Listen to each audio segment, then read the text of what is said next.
გამარჯობა მოგესალმოთ შოუ პირველი იუმორისტული შოუ TV პირველზე. ტრადიციულად ვიწყებს სოლიდარობას უცხადებს ჩვენი გუნდის წევრ ონისე ცხადაძეს და მასთან ერთად ყველა პატიმარს. გადაცემის სპონსორია PSP. ყველაფერი რაც თქვენს ჯანმრთელობასა და სილამაზეს სჭირდება. PSP. ჩემი ოჯახის აფთიაქი. ყველას უსურვებ მალე გათავისუფლებას.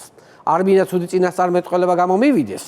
მაგრამ შეიძლება პატიმრების რიცხვი უახლოეს მომავალში გაიზარდოს. სასამართლომ არ ვიცი ვისი დავალებით, მე არ ვიცი. დააჩქარა ეს საბოტაჟის საქმეზე ბრალდებულების საქმეები. ვისი დავალებით გააკეთა, ეს არ ვიცით, ამას ვერ ვადასტურებთ. ისევ აპირებენ ოპოზიციური პარტიების ლიდერების დაჭერას. აი ესაა დემოკრატია. ის კი აღარაა ეხლა ნაციონალების დროს ციხე გადავსებული და სუნთქვა რო აღარ შეიძლებოდა. ისე აღარაა. ახლა ცოტა ხნით იმიტომ უშვებენ გარეთ ამ პოლიტიკოსებს და პატიმრებს, რომ საკნები გაანიავონ. მერე ისევ აბრუნებენ უკან. ამას პატიმრობასაც ვერ დავარქმევთ, უფრო მივლინებასავით არის რაღაცნაირად აი ესე გამოდის. ესე იგი იმდენჯერ არიან პოლიტიკური ლიდერები უკვე დაჭერილები, რომ უკვე პირიქით ლაპარაკობენ, პირიქით. რამდენი წელი იყავი სვაბოდაზე? რავი, 2 წელი და 6 თვე დავამთავრე რა, დაძვანკა ვიყავი სვაბო. აი ესეთი ტრაგიკული მდგომარეობაა. მოკლედ ოცნება მთელი სასამართლო სისტემა და მოსამართლეები გადაიყვანა სმარტ რეჟიმში. საქმეებსაც ძირფესვიანად აღარ იხილავენ, ცრუმოწმეები ესე ალაგ-ალაგ უყვებიან ძირითად მომენტებს. ძირითადად არის მხოლოდ და მხოლოდ ეს. მართლა საოცრებებს ყვებიან მოწმე პოლიციელები. მინდა შემოგთავაზოთ ერთ-ერთი ყველაზე გამორჩეული ჩვენება მოწმის. ნახოთ, პოლიციელის ჩვენებით 28 ნოემბერს აქციაზე გიორგი ვაშაძე იღიმებოდა და თუ ძალადობა არ მოსწონდა, რატომ იღიმებოდა? მოწმე ამბობს ამას. თუ ძალადობა არ მოსწონდა, რატომ იღიმებოდა? ხო? და თუ იღიმებოდა, რატომ ქონდა ქათქათა კბილები? და თუ ქათქათა კბილები ქონდა, რატომ ქონდა კბილებში ჩიჩიაო? და თუ ჩიჩია ქონდა, ესე იგი ჩიჩიას ყიდვის ფული ქონდაო. და თუ ჩიჩიის ყიდვის ფული ქონდა, ესე იგი უცხოური ფულით ფინანსდებოდაო. ხედავთ, სად დამძიმდა საქმე? სად დამძიმდა საქმე? ავიდა უკვე 8-9 წლამდე როკი. ავიდა. ჩემი აზრით შეიძლება უფრო მხატვრული ფორმაც მივცეთ მოწმეთა ჩვენებას. მაგალითად, გიორგი ვაშაძის ბაგეებს ეშმაკური ღიმილი დასთამაშებდა და თავში 1000 ფანტაზიები და სულელური ცელქობები უტრიალებდა. ესეთი ჩვენებაც გაიგეთ. ისე როგორ უცნაური მიდგომა, ანუ გაღიმება კი არ იკრძალება ძალადობის დროს, რომ გაგეღიმოთ, მაშინ ხართ დამნაშავე. ეხლა თუ ძალადობა რა გაცინებს მართლა, ხო? მაგაზე კი უნდა ჩაჯდეთ ციხეში. აი ხლა მაგალითად ხო? ტალახაძემ თავისი ტორი რო ურტყა დეპუტატს. ეგ არაა დანაშაული. აი ტალახაძის ამ ძალადობაზე რომ გაგეცინა, აი მაშინ ხარ ციხეში ამოსალყოფი. აი მაშინ. ისე თუ არ მოსწონდა, რატო იღიმებოდაო? ამის გამო თუ ვაშაძეს იჭერთ, მაგ ლოგიკით ნახევარი საქართველოს დასაჭერია, იმიტომ რომ 2012 წელს ბიძინას ანეკდოტი არავის მოეწონა, მაგრამ კი იცინოდით ხალხი, გადაბჟირდით, რა ვიცი. სხვათა შორის ის ხალხი, რომელიც მაშინ ძალით იცინოდა, დღეს ოპოზიციაშია და გვარწმუნებს, რომ არ იცოდე ბიძინა ივანიშვილს, რომ პროდასავლური კურსი და იუმორი არ ქონდა. ამას გვარწმუნებენ ყოველდღიურად ეთერებში. გადავდივართ ერთ-ერთ ცენტრალურ თემაზე. რამდენიმე დღის წინ საქართველოს პრეზიდენტი მიხეილ ყაველაშვილი ირანში აიათოლა ჰამენეის დაკრძალვის ცერემონიას დაესწრო. ყაველაშვილი რა ვიცი, ისეთი დამწუხრებული სახით იდგა. აი ისეთი, რომ აი მიხეილ ყაველაშვილის ნაცვლად მიხეილ ალ-შაჰ-ინ ყავლალედინი რომ გამოეცხადებინათ, არ გამიკვირდებოდა. აი ისეთი სახით იდგა, რომ აი ცოტაც და აი იტირებდა. მერე თურმე გარეთ იდგა გადაჭრილ წყლიან პლასმასის ბოთლიანთან სიგარეტს ეწეოდა ის ხით. პანაშვიდებზე გარეთ რო კიდია ხოლმე წყლიანი ბოთლი პლასმასის გადაჭრილი იქ ეწეოდა და სასაცილო ისტორიებს იხსენებდნენ ხამენეიზე. ისი გულისთვის ხოცავდა ხალხს ქუჩაში და რა კარგი იუმორი ჰქონდა იმ ცხონებულსო, აი მე ამბობ.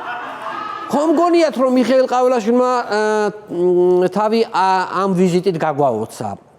მაგრამ არა ძვირფასო მეგობრებო, ნახოთ სად წავიდა ირანიდან. ყაველაშვილი ხელოვნური ინტელექტის შესახებ გაეროს დიალოგზე სიტყვით გამოვიდა. გამოვიდა სხვათა შორის და მისი გამოსვლა მოკლედ რომ შევაჯამოთ, ასეთი შინაარსის იყო მართლა. სრულიად განსხვავებულმა ინტელექტმა გვითხრა, რომ თუ ხელოვნური ინტელექტი ჩაანაცვლეს ბუნებრივ ინტელექტს, ეს იქნება ჩვენი იდენტობისთვის სახიფათო.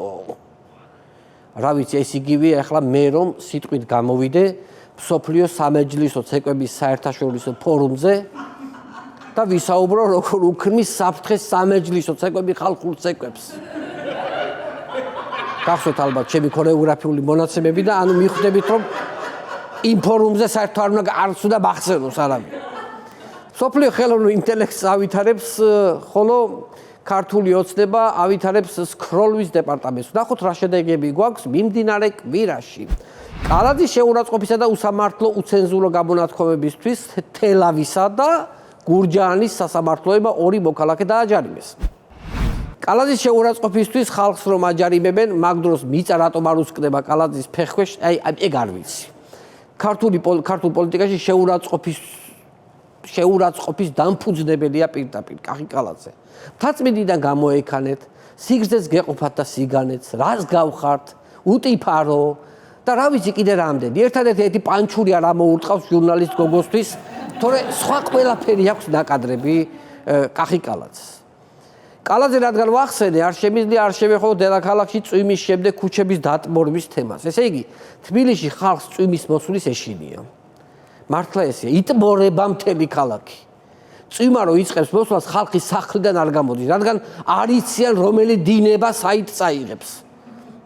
დიდი დიღმის დინება გდანის თუ საბურთალოს დინებები. მე მაგალითად ახლა იმ დღეს მშვენივრად დავზოგე ბენზინი. ისნიდა რომ გამოვედი და რომ დამცხო წყლის ნაკადმა, მშვენივრად ჩამომიყვანა დიღმამდე. თან მოქცევაც დაემთხვა და 15 წუთში ვიყავი სახლში. ჩემი აზრით კარგი იქნება თუ თბილისის მერია თითო ავტობუსზე მძღოლის გვერდით თითო მოსეს დაამატებს წვიმის დროს რომ გაყოს წყალი შუაზე და გაიაროს ავტობუსმა, თორე აშკარად ზღვაში სიარულზე არაა ეს ავტობუსები გათვლილი. კახი. საშინელი მდგომარეობა იყო თითქმის თბილისის ყველა უბანში, წვიმდა ავლაბრის მეტროში, აეროპორტში, დაიტბორა ყველა ქუჩა. სამწუხაროდ კალაძე ვერ გავიდა ქუჩებში სანახავად, რომ თავისი თვალით ენახა ეს ყველაფერი, რადგან ვერსაჩეს საწვიმარს ელოდებოდა და არ ჩამოვიდა თავის დროზე, გამოწერილი ქონდა. ეხლა პრადას ბოტები კი ქონდა, მაგრამ ისეთი წვიმა იყო, რომ საწვიმრის გარეშე ვერ გახვიდოდი და ეხლა ვერსაჩის საწვიმრის გარეშე რანაირად შეიძლება გახვიდე. ეხლა რაღაცა ისეთი ფინანსურ საწვიმარს ხო არ ჩაიცვამს და ადამიანი და გამოვიდეს, ხო? ეხლა რას იტყვის ხალხი. მოკლედ ისეთი წვიმა იყო, რომ თბილისის ქუჩებში ბასლაინები ნავლაინებად გადაკეთდა. ბასლაინები გადაკეთდა ნავლაინებით, ანუ ნავი ლაინ. ნავლაინ, აი როგორი ხუბრობა იყო, ხედავთ? აი მაგარი თბილისის აეროპორტის სახურავის სანიაღვრე სისტემის და ამ ხუმრობის ხარისხი ძალიან ახლოს არის ერთმანეთთან. კალაძე რო ოპოზიციაში იყოს, დიდი სიამოვნებით იტყოდა აი ამ ხუმრობას, აი მართლა სული ამ სიტყვის მნიშვნელობით. ნახოთ რა კომენტარი გააკეთა დატბორილ ქუჩებზე თბილისის მერმა. სტიქია მხოლოდ ჩვენთან არ ხდება. შემიძლია გაჩვენოთ რა ხდება დედაქალაქებში უხინალექის დროს. აი ძალიან საინტერესო იქნება, აი მე მაინტერესებს. მე ვფიქრობ, კახიმ რუბრიკა უნდა გააკეთოს TikTok-ზე ხო წერს ხოლმე რაღაცა ვიდეოებს და ამინდის პროგნოზი კახისთან ერთად. ესე გავაკეთოთ. და დაიწყებს. დღეს ბარსელონაში მოსალოდნელია უხინალექი. შესაბამისად დაიტბორება საგრადა ფამილიას და პიკასოს მუზეუმების მიმდებარე ტერიტორიათან, ესე აჩვენებთ. ნახოთ რა ამინდია ვენეციაში, რომლის ქუჩები ისედაც წყლით არის დაფარული და დატბორილი. გონი კარგი იქნება კახი. თან ახალ ლუკებსაც გამოაჩენ, ყოველდღე ახალი ლუკი, ამერიაში ვერ ამჟღავნებ ბოლომდე შენს პოტენციალს. მართალია აეროპორტში და მეტროში წვიმს, სანიაღვრეებს ვერ ვაკეთებთ, სამაგიეროდ მთავრობა გვპირდება რომ ანაკლის სპორტს სხვა არავინ ჩვენ სახელმწიფო ავაშენებთო. ჯერ ხაზარაძეს წაართვეს, მე ჩინელებს მისცეს და იმათაც არ აშენებინებინ და ახლა ჩვენ ავაშენებთო. ანუ ფაქტიურად გითხრეს რომ ანაკლიის სპორტი არ აშენდებაო. მიშას და ამათ შორის განსხვავება ისაა რომ მიშა აშენებდა და ერთ შენობას 1-5 ჯერ ხსნიდა. და ესენი არ აშენებენ და იმას ხსნიან რამდენჯერმე, ხვდებით? რომელი ერთი ჩამოვთვალო, მეტრო გაგვიხსნეს თბილისიდან რუსთავამდე რამდენჯერმე. ტრამვაი დიდი დიღომში, დილუბებთან დიღომამდე ეგეც ხო გაგვიხსნეს. საბურთალოს იპოდრომის ცენტრალური პარკი, რომელიც რამდენჯერმე გვაჩუქეს მოსახლეობას. და ისე უკან წაიღეს და ეხლა პარკი უნდა გაგვიკეთო, მაგრამ არ გაგვიკეთეს. მაგრამ ხო გაგვიხსნეს, რაც თავარია. მაკეტები ნანახი, მაგრამ ყველა მაკეტი არის იდეალური მართლა, ულამაზესი. ესე იგი ანაკლიის სპორტში არ იქნება არც ჩინეთის ინტერესი და არც ამერიკის ინტერესი. სპორტს ააშენებს სახელმწიფო და შესაბამისად საოცრებავ იქნება რუსეთის ინტერესი. აი ასე კოხტად დაალაგდა ეს 14 წლიანი გადაუჭრელი პრობლემა, რისთვისაც დიდი მადლობა ტრიუკების ოსტატს და სახალხო არტისტს ბატონ ბიძინა ივანიშვილს. რუსეთი ვახსენე და მინდა შევეხო იქ არსებულ მდგომარეობას.